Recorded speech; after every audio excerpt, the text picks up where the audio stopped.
Merci, Monsieur le Président.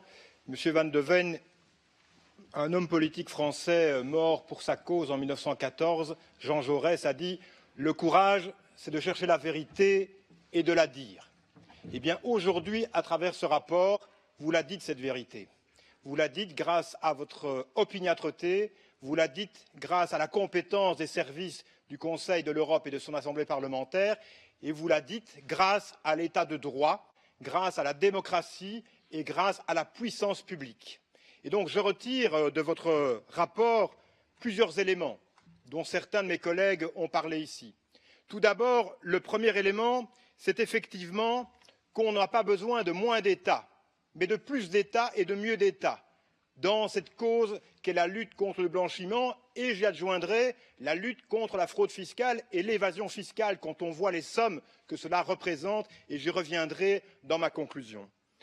Deuxièmement, votre rapport démontre que malgré certaines institutions nationales qui font malgré tout leur travail dans des difficultés que l'on sait, il faut plus de coopération au niveau européen, plus de coopération au niveau international. Et à travers ce rapport, vous êtes quelque part l'apôtre du multilatéralisme, de tous ceux qui voient dans le Conseil de l'Europe ou dans l'Union européenne le problème, alors que, notamment en matière de blanchiment des capitaux et de la lutte contre la fraude fiscale, le Conseil de l'Europe, son Assemblée parlementaire, l'Union européenne sont des solutions en termes d'harmonisation et d'une amélioration de la lutte contre ce fléau que constituent le blanchiment des capitaux, la fraude fiscale et l'évasion fiscale. Et je pense même qu'on devrait aller encore plus loin et faire en sorte que la Banque centrale européenne soit le point de contact pour nouer la lutte harmonisée contre le blanchiment des capitaux. Et enfin, en conclusion, dans votre rapport, vous parlez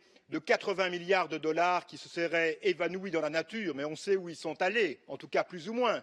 Mais la fraude fiscale, l'évasion fiscale, c'est 1000 milliards d'euros en Europe, en Union européenne, par an. Dans mon pays, 20 milliards d'euros. Alors tous les gouvernements, on cherche à faire des économies, à diminuer les dépenses, et on fait peser sur les citoyens toute une série de choses. Mais enfin, où va-t-on? Allons capter cette cagnotte de 1000 milliards d'euros par an, et nous serons forts pour lutter contre le réchauffement climatique, nous serons forts pour nos infrastructures en matière de mobilité durable, nous serons forts pour l'enseignement, nous serons forts pour la démocratie, nous serons forts pour le Conseil de l'Europe. Enfin, j'ai vu toute cette semaine, nous avons débattu de trouver une solution à nos problèmes budgétaires au niveau du Conseil de l'Europe. 33 millions d'euros qui nous échappent à cause des sanctions russes. Mais enfin, si nous créons un fonds qui est alimenté notamment par un faible pourcentage sur les bénéfices de la lutte contre le blanchiment des capitaux et la lutte contre la fraude fiscale et l'évasion fiscale, nous résoudrons nos problèmes. Merci, Monsieur Van de Ven.